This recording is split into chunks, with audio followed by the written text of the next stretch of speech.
They were the first people to spend winter in Antarctica. They didn't know it would break them. August 16th, 1897. The smell hit first. Coal smoke, wet rope, tar, and beneath it all the sour, sweet stench of provisions going into a ship's hold.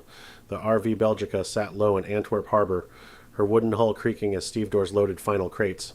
3 masts, steam engine, 115 feet of oak and iron that would be home, prison, and possibly tomb, for 19 men who thought they understood what they were sailing toward. Adrien de Gerlache stood on the quay, watching his dream take physical form. 31 years old, Belgian naval officer. 5 years he'd spent organizing this, begging money, convincing skeptics, assembling crew and equipment. 5 years of being told Antarctic exploration was suicide disguised as science. The Belgica was his answer, real, provisioned, ready. The crew was international, Belgians, Norwegians, Poles, Americans. Among them, Roald Amundsen, 25, first mate, ice blue eyes that revealed nothing. He'd grown up reading about Franklin's doomed Arctic expedition and decided his future lay in learning what Franklin had done wrong.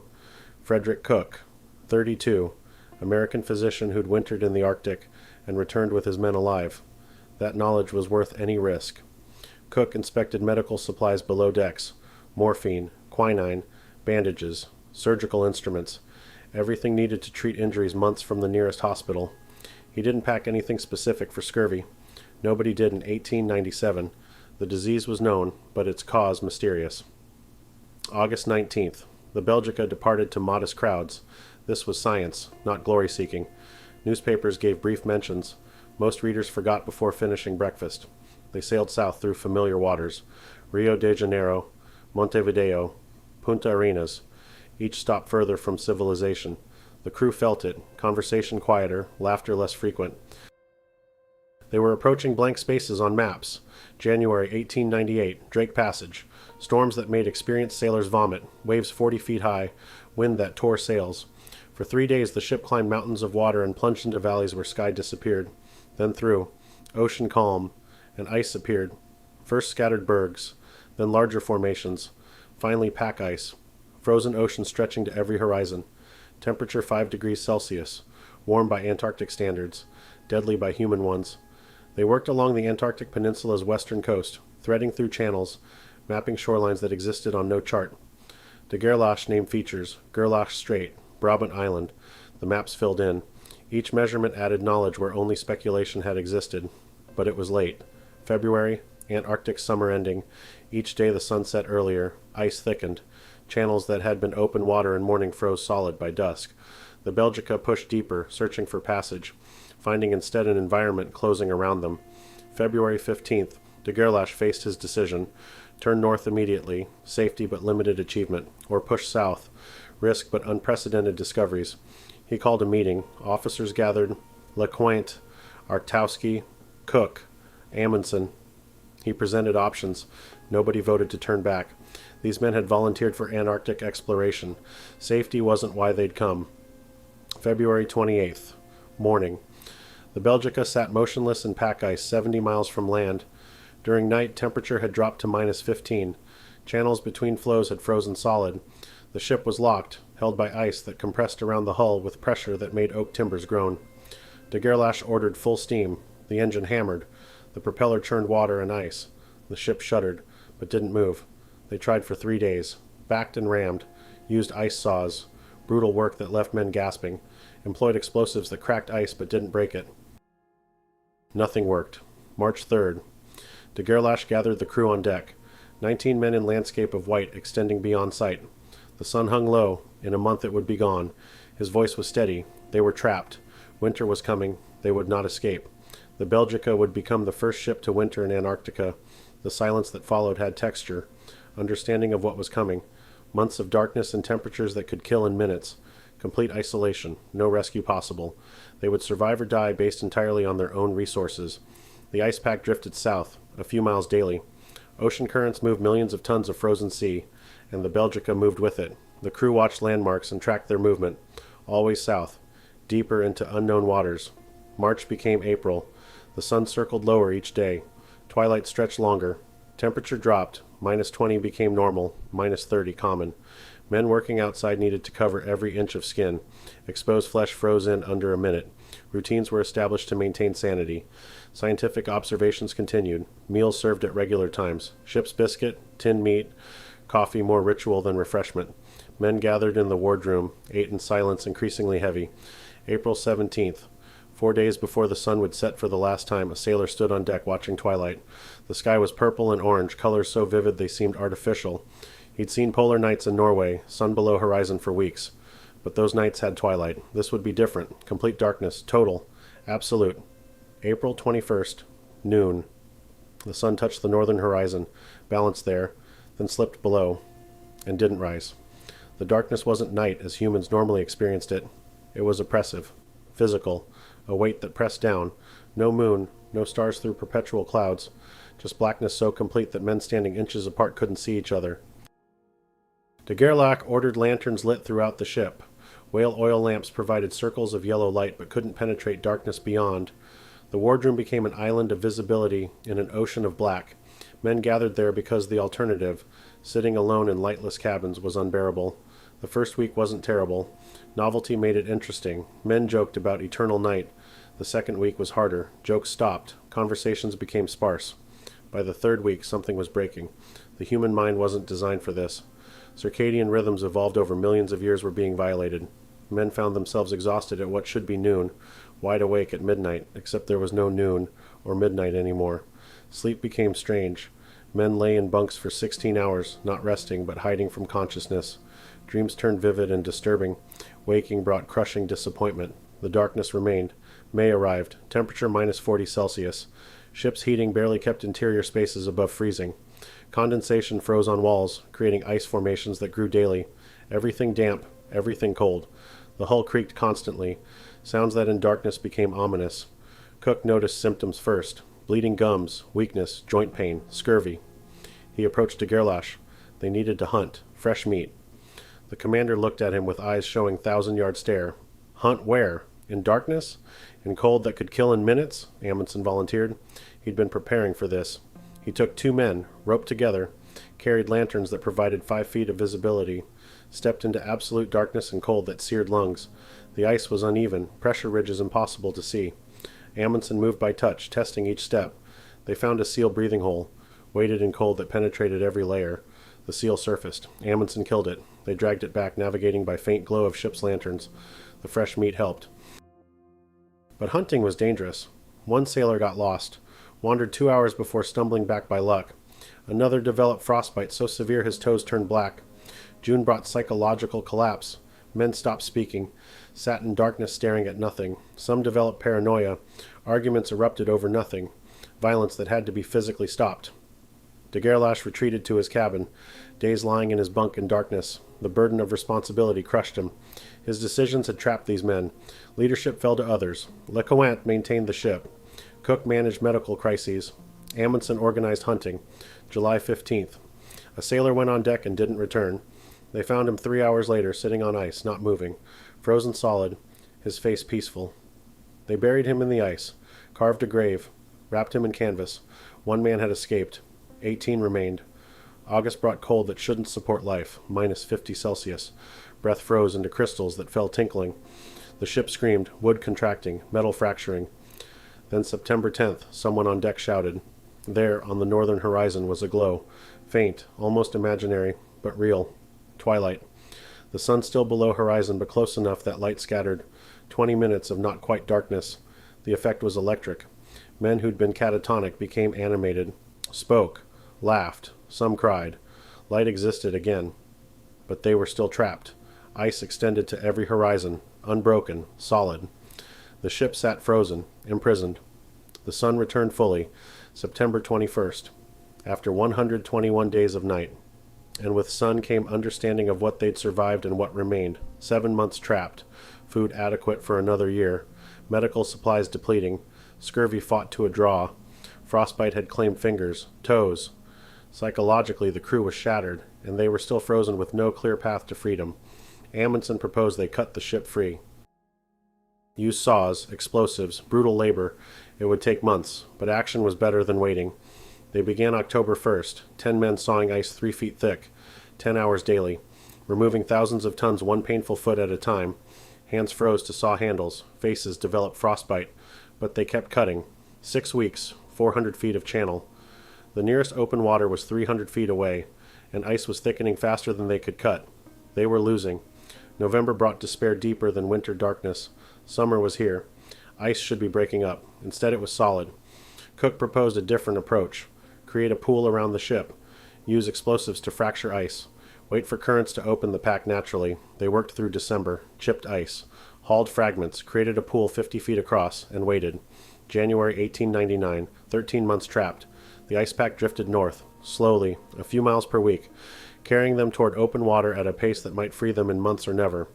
19 men had entered this ice.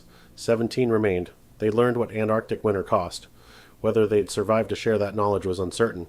They were the first people to spend winter in Antarctica, and the Antarctic winter had broken them in ways that would never fully heal.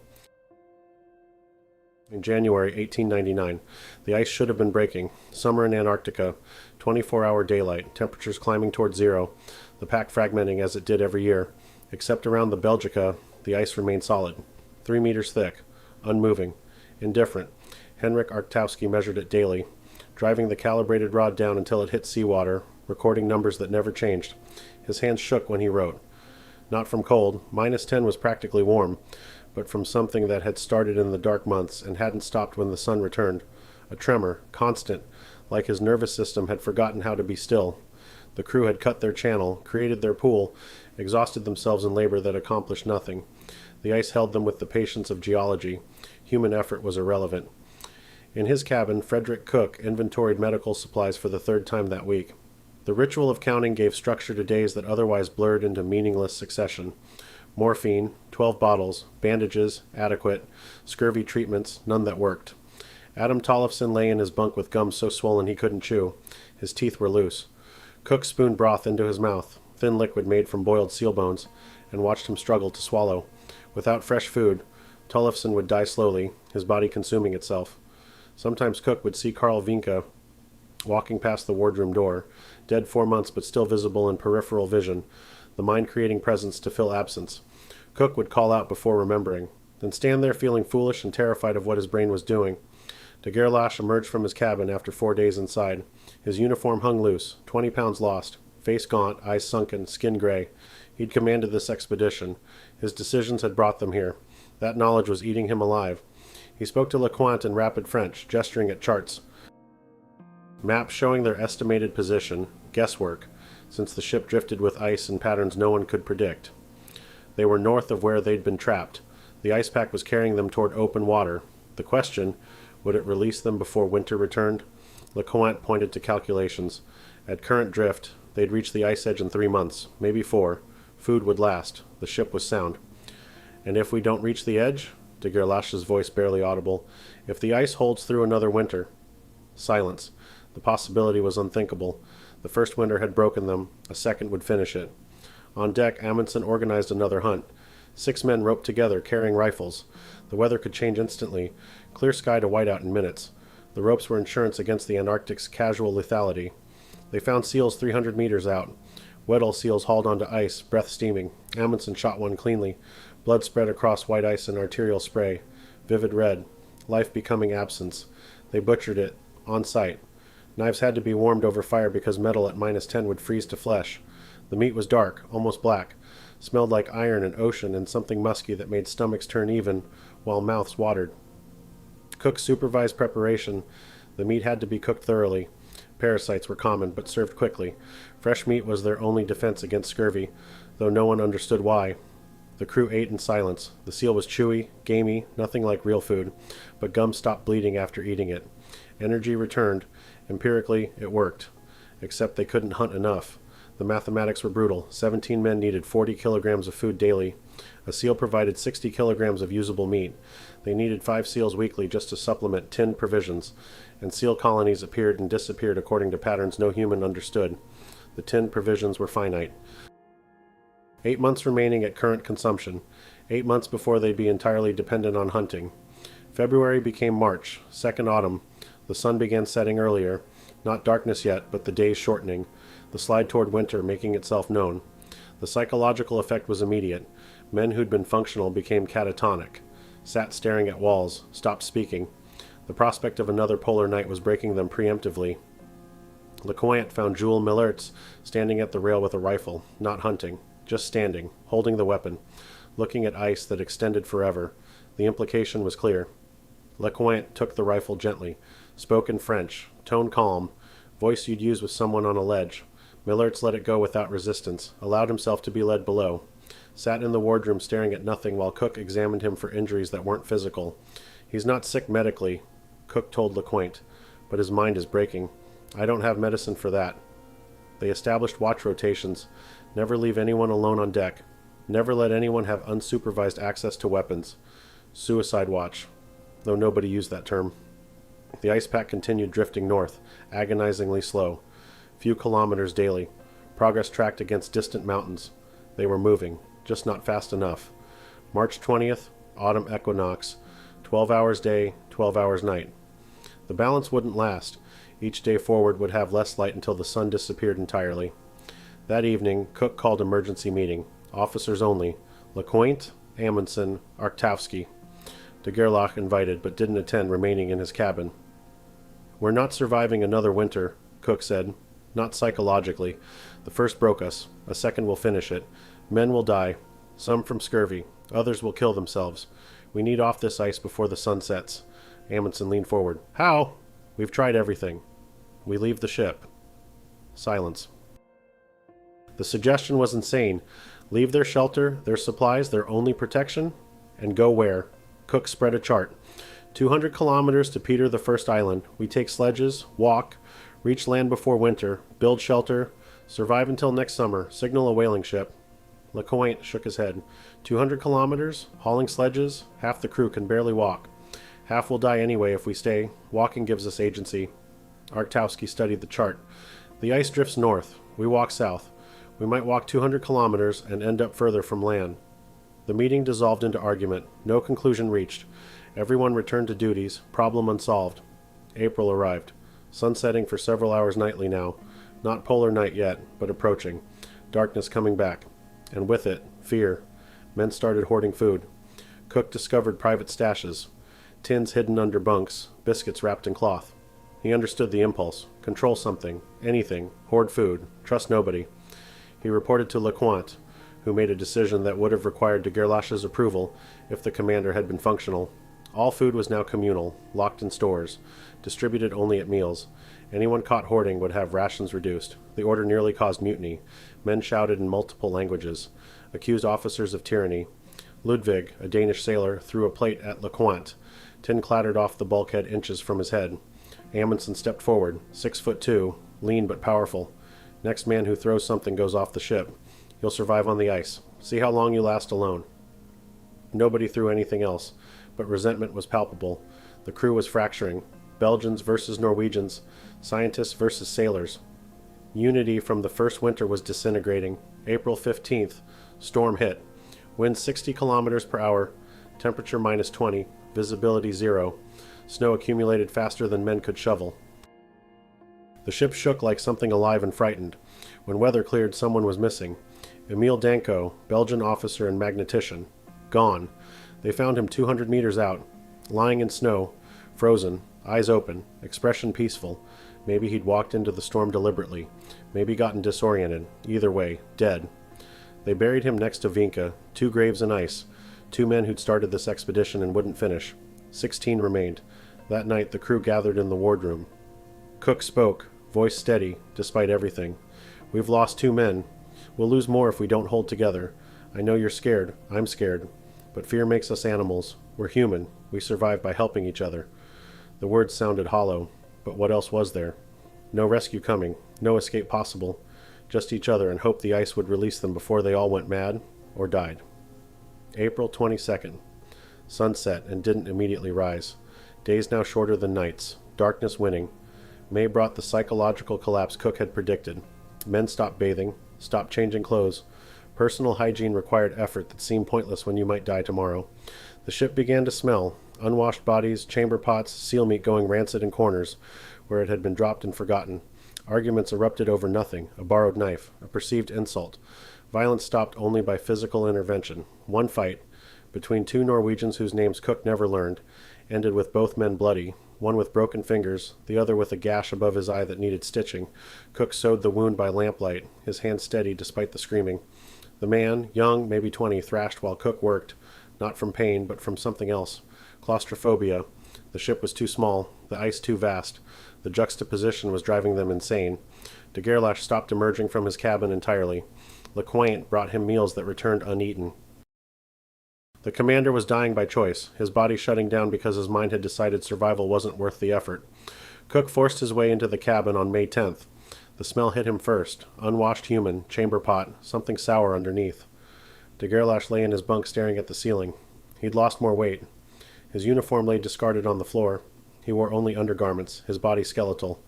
"You need to eat," Cook said. De Gerlache didn't respond. Didn't acknowledge Cook's presence. Just stared at ceiling planks he'd been staring at for weeks. Cook tried force-feeding him, held broth to his lips. De Gerlache turned his head away like a stubborn child. Broth spilled onto the bunk, soaking into fabric that was already stained with things Cook didn't want to identify. "If you die, the crew loses hope," Cook said. "They need to see their commander surviving." De Gerlache spoke for the first time in days. "I killed them." His voice was whisper. "My decision trapped them. They're dying because of me. They're dying because of ice and bad luck. You didn't control that. I controlled the decision to stay, to push south. That was mine." Cook had no answer, because de Gerlache was right. The decision had been his, and it had condemned them. May 15th. The sun disappeared entirely. Second polar night. 100 days of darkness ahead. The crew's reaction was different this time. No novelty, no jokes, just grim acceptance. They'd survived this before. They'd survive again, or they wouldn't. Either way, fighting it was pointless. Routines continued, meals at regular times.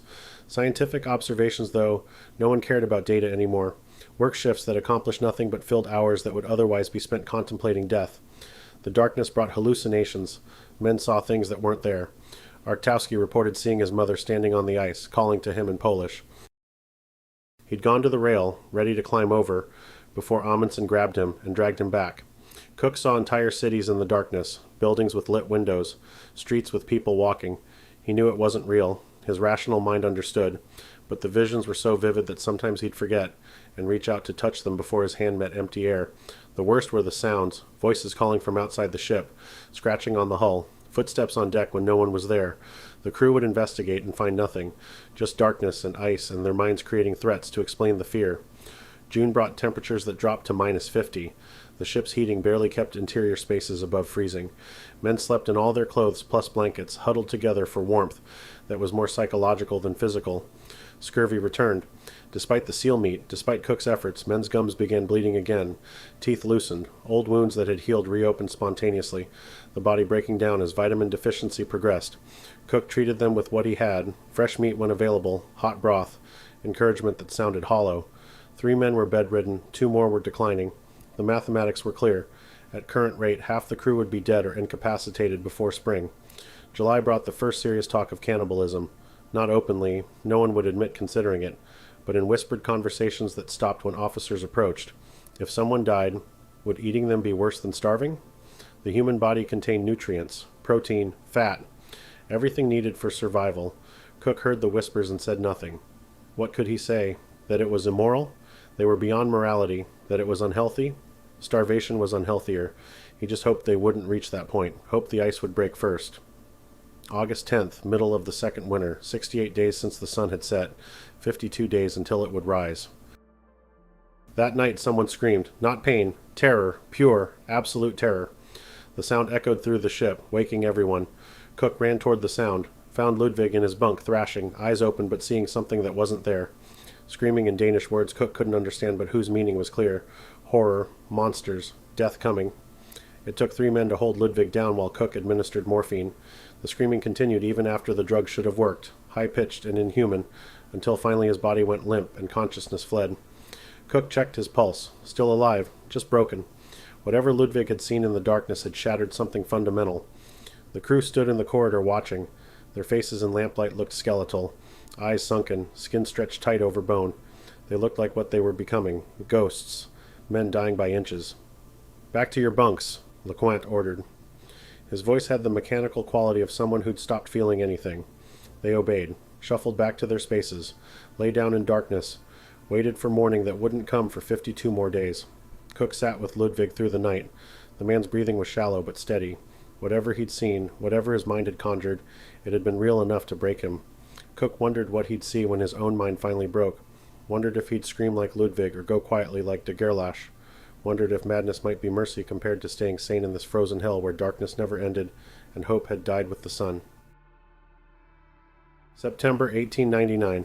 The sun returned like a wound opening, first just a glow on the northern horizon at noon, pale orange bleeding into purple sky that hurt to look at after months of darkness. 20 minutes of not quite light, then gone. But 16 men stood on deck and wept at those 20 minutes because it meant the universe still remembered how to create day. 16, one less than had entered the second winter. Adam Tollefson had died in July.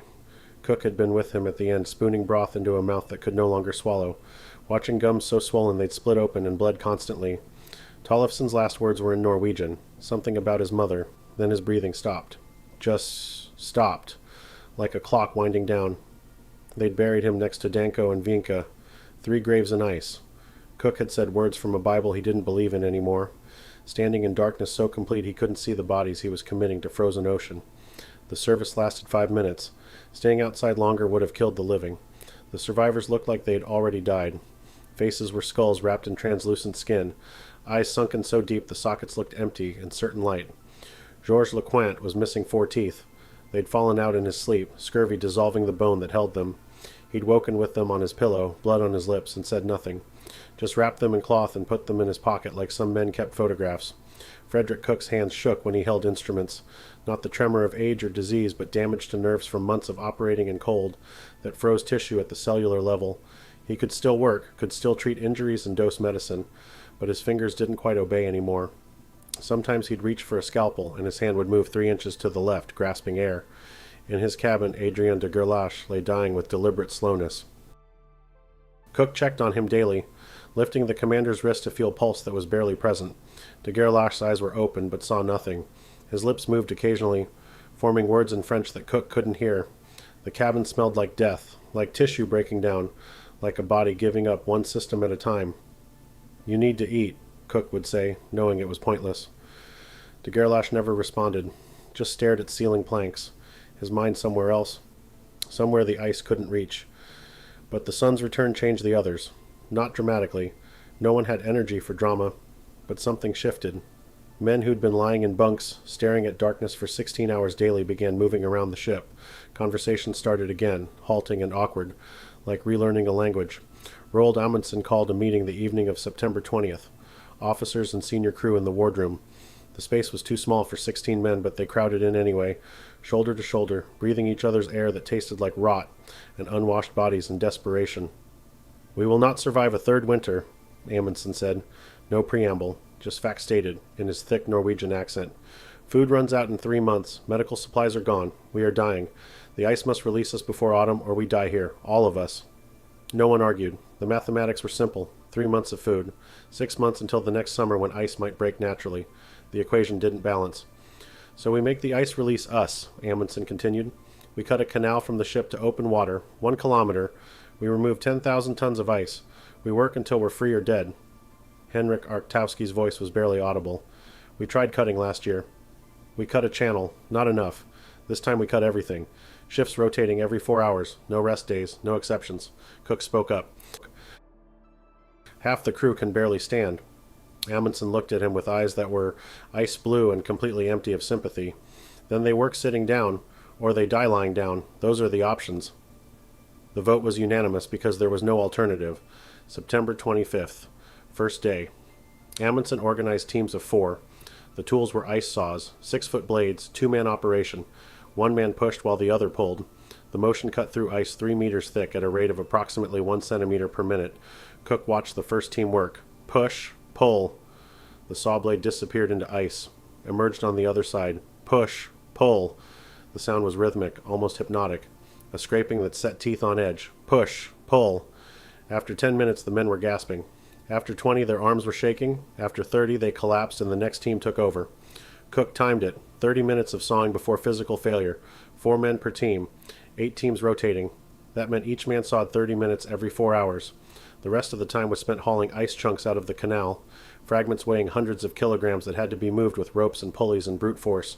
By the end of the first day, they'd cut 3 meters of canal, 1 kilometer to go, 333 days at this rate. They didn't have 333 days. They had 90 before the food ran out. The second day, men started bleeding. The repetitive motion of sawing opened wounds in palms even through gloves. Skin split. Blisters formed and burst and formed again. Cook treated them with cloth bandages and advised to grip the saw differently. It didn't help. The work required too much force. Skin would tear regardless. By the third day, everyone working had hands that looked like raw meat. Cook could see tendons through the torn skin, could see bone in some cases where the damage was deep. He wrapped them in bandages that soaked through with blood in minutes, then sent the men back to work because stopping meant dying. Jules Mellertz dislocated his shoulder on the fourth day. Cook heard the sound from below decks, a pop like breaking wood, then screaming. He ran up and found Mellertz on the ice, his right arm hanging at wrong angle, still clutching the saw handle. "Let go," Cook said. Mellertz couldn't. His hand had frozen to the metal. Cook had to warm the handle with his own hands, melting the frozen blood and flesh, before Mellertz's fingers would release. Relocating the shoulder required 4 men to hold Mellertz down, while Cook pulled the arm and twisted until the ball joint slipped back into socket. The sound was worse than the dislocation, a grinding of bone on bone that made everyone watching wince. Mellertz screamed through leather strap clenched in his teeth, the sound muffled but still loud enough to echo across the ice. "You're done working," Cook said. "No." Mellertz's voice was hoarse from screaming. "I work or I eat less. Those are the rules." Cook looked at Amundsen, who was watching with no expression. "Those are the rules," Amundsen confirmed. So Mellertz worked one-handed, hauling ice chunks with his good arm, while the damaged shoulder screamed with every movement. October brought temperatures that climbed to -20, almost warm. Men could work without their fingers freezing to metal, though the cold still penetrated layers of clothing and settled into bones like a living thing. The canal grew, 5 meters per day, then 7, then 10 as they developed efficiency, learned to coordinate movements, found rhythm in the brutal labor. But bodies were failing. Cook performed his first amputation on October 8th. A Belgian sailor, Michaud, had frostbite on 3 toes. The flesh had turned black, then gray, then started developing green edges that meant gangrene was setting in. If it spread to the foot, then the leg, Michaud would die screaming as infection consumed him. Cook prepared his instruments by lamplight in the wardroom: scalpel, bone saw, needle and catgut for stitching, heated iron for cauterization. Morphine they couldn't spare, but he used anyway because some things required mercy. Michaud lay on the table, his foot exposed. The 3 toes looked like charcoal, dead tissue, mummified by cold. Cook injected morphine into the ankle, waited 3 minutes for it to take effect. Then he cut. The scalpel went through frozen flesh like cutting leather. Cook worked quickly, cutting around the base of each toe, separating dead tissue from living. The bone saw made sounds that would haunt him, grinding through phalanges, the vibration traveling up his damaged hands. Blood flow was minimal. The cold had constricted vessels. Good for preventing blood loss. Bad because it meant circulation was compromised. Cook removed all 3 toes, cauterized the stumps with iron heated to red hot, stitched the wounds closed with catgut that his shaking hands could barely thread. Michaud watched the entire procedure. The morphine had dulled pain, but not consciousness. He watched his toes come off and said nothing. Just stared as Cook dropped them in a bucket, black, frozen, no longer part of his body. "Can I keep them?" Michaud asked. Cook didn't know how to answer. "Why?" "So I know they were real, so I don't forget what this cost." Cook wrapped the toes in cloth and gave them to him. Michaud put them in his pocket, next to the tooth LeCointe carried. Souvenirs of survival. The amputations continued, fingertips, toes, part of an ear where frostbite had destroyed tissue. Cook worked in assembly line fashion, cutting away dead flesh, cauterizing, stitching. The men he operated on went back to work as soon as they could stand. No exceptions, no rest. Work or die. November 5th, 600 meters of canal, halfway. But the food was running out faster than projected. Men were burning more calories than rations provided. Bodies were cannibalizing muscle for energy. Cook could see it happening. Men losing mass, their bodies consuming themselves. He did inventory, and the numbers were catastrophic. 6 weeks of food remaining, maybe 8 if they cut rations further. But cutting rations meant less energy for work, which meant slower progress, which meant more time needed, which meant running out of food anyway. The math was circular, inescapable. That evening, LeCointe pulled Amundsen aside. Cook watched from across the wardroom, couldn't hear the conversation, but could read body language. LeCointe gesturing at maps, at the crew, his movements desperate. Amundsen standing rigid, shaking his head. Finally, LeCointe raised his voice loud enough for Cook to hear. "They're dying faster than we're cutting ice. We need another approach." Amundsen studied the ice through the porthole. The canal stretched 600 meters, ending at solid ice that extended to horizon. "We've been cutting. What if we fracture instead? Use explosives to crack the ice sheet into sections. Let ocean currents break it apart." "We don't have enough explosives." "We have black powder, 20 kilograms, enough if we place it strategically." They started drilling holes the next day, deep into ice, using hand-powered augers that required 2 men to operate. The drilling was slower than sawing, more precise. Holes 4 meters deep, spaced every 50 meters along the canal's projected route. Black powder went into each hole. Fuses were cut and placed. The charges would detonate simultaneously, creating fracture lines that would propagate through the ice sheet like lightning through glass. November 15th. Everything was ready. Amundsen gathered the crew on deck at dawn. 16 men who looked like concentration camp survivors, skeletal, hollow-eyed, moving with mechanical slowness. "When I light the fuses, you have 5 minutes to get below decks," Amundsen said. "Seal yourselves in cabins. The explosion will be significant. The ship may be damaged. Some of you may die, but staying trapped will definitely kill all of you. Those are the options." No one argued. They'd stopped arguing weeks ago. Amundsen's leadership had become absolute. Not through force, but through being the only one still capable of making decisions. He lit the fuses at 6 a.m. Cook watched from below as Amundsen moved along the canal, touching flame to each fuse, the sparks hissing as they burned toward powder. Then Amundsen ran, something Cook hadn't seen anyone do in months, back to the ship and below decks. The explosion came at 6:05 a.m., not one blast but a chain reaction. The first charge detonated, then the second, then all of them in rapid succession, overlapping into continuous roar that lasted 40 seconds, and felt like the world ending. The ship lifted off the ice. Cook felt it, weightless for a moment, floating, then crashing back down with impact that threw him against the bulkhead. His broken ribs from the last explosion screamed. He tasted blood. Around him men were thrown like dolls, bodies crashing into wood and metal. Then silence, ringing in ears. Smoke, the smell of cordite mixing with seal fat and unwashed human. Cook crawled up to deck. The ice sheet had transformed. Massive cracks radiated from the canal in geometric patterns. The solid plane that had held them for 20 months was now a jigsaw puzzle barely connected. But it wasn't open water, just fractured ice, still solid enough to trap them. Amundsen stood looking at his work. His face showed nothing, no disappointment, no hope, just calculation. He'd gambled everything on fracturing the ice. The gamble hadn't worked. They were still trapped. But the ocean was patient. December 20th. 25 days after the explosion, the fractured sections began separating, slowly, centimeters per hour, ocean currents pulling the jigsaw puzzle apart. Gaps appeared between sections. Water, dark, open water, visible for the first time in 20 months. The Belgica sat in the center of a section maybe 100 meters across. Around them, other sections drifted.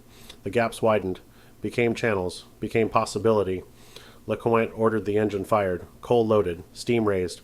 The propeller engaged for the first time in 20 months, turning in ice-choked water, pushing the ship forward, inches, then feet. The Belgica moved through slush and fragments, the hull groaning with stress from 20 months frozen. Leaks appeared. Men worked pumps continuously. But they were moving, actually moving. December 28th. They broke free. The Belgica pushed through the final ice and entered open water. The pack ice fell away from the hull. The propeller churned ocean instead of slush. Free. After 625 days. No one celebrated. Too exhausted. Too damaged. Cook stood on deck watching the ice recede and felt nothing. Not joy, not relief. Just acknowledgement that they'd survived what should have killed them. 16 men remained of 19. 3 graves marked in ice. The survivors looked like ghosts, moved like old men. They'd won. But winning felt like losing with your body intact. Ahead lay 3,000 miles of ocean, and the question of whether anyone would recognize them when they finally reached home. March 28th, 1899. The Belgica limped north through the South Atlantic with a hull that leaked in 17 places. Frederick Cook stood at the rail watching icebergs drift past, blue-white mountains that reminded him of where they'd been. Behind them, Antarctica. Ahead, civilization. The distance felt unbridgeable. 16 men remained. They looked like concentration camp survivors before concentration camps existed. Skeletal, scarred, moving with the careful deliberation of people whose bodies had betrayed them. Several were missing fingers or toes. Others had gums receded so far their teeth looked twice as long. Georges LeCointe commanded now. Adrien de Gerlache remained in his cabin, alive but not present. His eyes were open but showed nothing. Whatever made him human had died in the darkness. Cook spooned broth into his mouth daily. De Gerlache swallowed reflexively but never spoke, never acknowledged presence. His body functioned. His mind was gone. The crew worked in silence. No songs. No unnecessary conversation. 20 months of survival mode had rewired something fundamental. Speech required energy better spent staying alive. April brought warmer weather. 10 degrees Celsius felt tropical. Men shed layers, revealing bodies so thin that every rib was visible. They looked like anatomical diagrams. Skeletons wrapped in skin. Food was desperate. They'd left the ice with 6 weeks of supplies. 10 weeks later, they survived on quarter rations and fishing. Lines dragged behind the ship caught occasional fish divided among 16 men, 1 bite each. The hunger was constant, grinding, a presence that colored every thought. May 5th. They spotted a whaling ship. Norwegian vessel hunting right whales. LeCointe raised signal flags. The whaler approached cautiously. The Belgica looked like a ghost ship. The Norwegian captain came aboard, looked at the crew. His face went pale.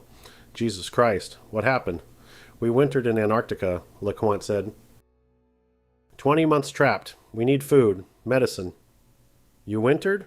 The captain stared. Deliberately? The ice trapped us. How many lost? 3 dead. 1. LeCointe gestured toward de Gerlache's cabin. 1 broken. The captain provided supplies. Salted beef, biscuit, fresh water, refused payment. Keep your money. You'll need it for doctors. The food helped physically, but couldn't touch psychological damage. Men ate mechanically, no enjoyment, just fuel. Cook examined each crew member, documenting damage. The list was comprehensive. Multiple amputations, scurvy damage to bones, frostbite scars, psychological trauma manifesting as nightmares and flashbacks. Michaud, the Belgian who'd lost 3 toes, woke screaming every night. Same nightmare. He was back cutting the canal, but ice was growing faster than he could cut, growing around his legs, his waist, his chest, freezing him in place. Always ended the same, ice covering his face, stopping his breath, freezing him from inside. Cook had morphine, but giving it created dependency. Had words, but they rang hollow. You're safe. The ice can't reach you. Except the ice had reached places medicine couldn't touch. June brought them to Punta Arenas, same port where they'd taken final provisions 22 months earlier. Then they'd been healthy, optimistic. Now they were broken things that used to be men. Port officials didn't recognize them, asked for documentation. LeCointe produced ship's logs, commission papers. The officials accepted it, but their expressions showed doubt. These scarecrows didn't look like the crew who'd departed. The crew went ashore. Solid ground felt wrong after months on moving ship. Sunlight was warm instead of cold. People, normal people, walked past staring. Cook watched his crewmates navigate civilization like aliens. They flinched at loud noises, couldn't make eye contact. One sailor started crying in the street for no reason, just stood there weeping while people walked around him. They were ghosts, present physically but absent in ways that mattered. Telegraph messages went out, to Belgian government, to families, to newspapers. The Belgica had returned. First expedition to winter in Antarctica. 3 dead. Commander incapacitated. Crew damaged but alive. Responses came quickly. Families expressing relief mixed with horror. Officials requesting reports. Newspapers wanting interviews. The story of impossible survival. But the crew had no story that made sense. How did you explain darkness becoming physical? That ice could break minds as efficiently as bodies? That surviving felt worse than dying? They tried, gave interviews to reporters who wanted adventure and got traumatized silence, posed for photographs showing skeletal men with empty eyes, wrote reports documenting temperatures, but couldn't capture what it felt like when your body consumed itself. July. They sailed north toward Europe. Each port meant more interviews, more officials, more people staring at them like curiosities. De Gerlache remained catatonic. Cook tried everything. Force feeding, stimulants, fresh air. Nothing penetrated. De Gerlache's body lived, while his mind stayed trapped in Antarctic darkness. August brought them to Antwerp, the city where they'd departed with ambition. Now they returned as cautionary tales. The reception was complicated. Belgium's government celebrated scientific achievements. First Antarctic winter, valuable data, Belgian flag planted on new lands. But the cost was visible in destroyed bodies and broken minds. The docks were crowded, families waiting, officials in formal dress, reporters with cameras. The crew descended the gangplank moving like old men, though. Most were under 30. Cook watched reunions happen, a mother embracing her son, then pulling back with shock at how thin he was. A wife kissing her husband, then touching his face where frostbite had taken his nose. A father shaking hands with his son, staring at the stumps where fingers used to be. No one knew what to say. The families had imagined their men returning healthy, triumphant. Instead, they got these damaged things that wore familiar faces but moved like strangers. One sailor, Tollefson's brother, approached Lecointe. "Where is Adam?" Lecointe's voice was flat. "He died. Scurvy. We buried him in the ice." "Was he—" The brother couldn't finish. "He was in pain. Then he wasn't. That's all." The brother nodded. Walked away. What else was there? De Gerlache was carried off on a stretcher. His family surrounded him, speaking French, touching his hands. He didn't respond, didn't acknowledge them, just stared at nothing while they wept. The crew dispersed over following days. Some went home. Others stayed in Antwerp, unable to face questions. They gathered occasionally in taverns, sitting in silence, the only people who understood. Cook returned to America in September, published papers on Antarctic medicine, gave lectures on scurvy prevention, became an expert on polar survival, credibility bought with suffering, but he never slept well. Nightmares came regularly, ice closing around him, darkness without end, cold in his bones. He'd wake gasping, convinced he was still trapped. Would spend hours proving to himself he was safe. Roald Amundsen returned to Norway, studied his journals, analyzed mistakes, planned future expeditions. The Belgica had taught him what not to do. Next time he'd be prepared, would succeed where de Gerlache had broken. He never talked about the dead, never expressed regret, just filed it as data. What worked, what didn't, how to optimize survival. Friends said Antarctica had frozen something inside him. Amundsen said Antarctica had taught him what mattered. October 1899, 18 months after escape. Physical injuries were healing. Amputations had scarred over. Weight was returning slowly, but psychological damage persisted. Depression, anxiety. What doctors called nervous exhaustion. Men who'd been functional before couldn't hold jobs after, couldn't maintain relationships, couldn't explain why normal life felt impossible. Ludwig, the Dane who'd screamed in the darkness, walked into the North Sea in November. His body was found 3 days later. The coroner ruled accidental drowning. Everyone who'd been on the Belgica knew better. 5 dead now, 3 during, 2 after, and de Gerlache might as well have been dead. Cook attended Ludwig's funeral, stood in rain watching a coffin lowered into ground that wasn't frozen, wondered if Ludwig had found peace or just escape. Years passed. The expedition became history. Scientists analyzed data, magnetic readings, meteorological observations. The information was valuable, proved that wintering was possible even if it destroyed the winterers. De Gerlache eventually recovered. Took 5 years, but he emerged from melancholia, married, had children, never returned to Antarctica, never spoke publicly about it. When asked, he'd say, "We survived, that's all."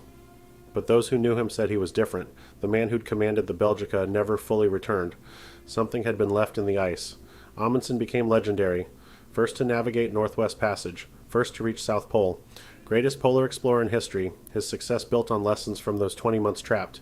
He never mentioned the Belgica crew and his triumphs, just used the knowledge, achieved what they couldn't.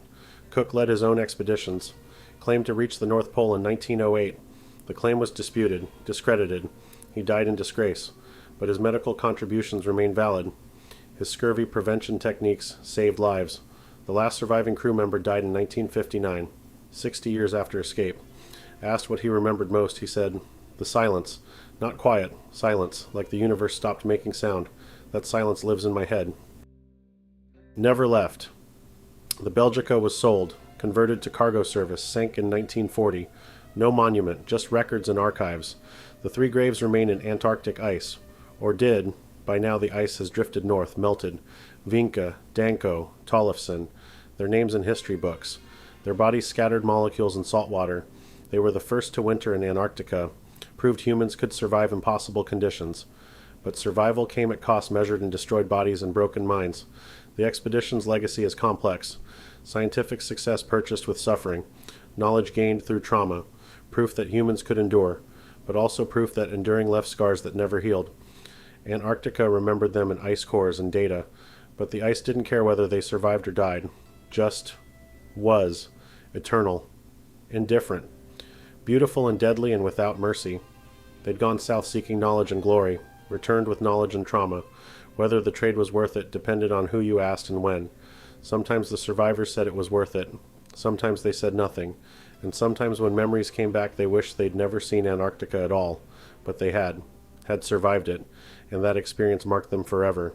Changed them into something that used to be human but wasn't quite anymore. They were the first. Others would follow. would winter in Antarctica would learn the same lessons. Survival is possible but never free. Antarctica takes something from everyone. Some things can never be forgotten or undone. The ice waits, patient, eternal, ready for whoever comes next.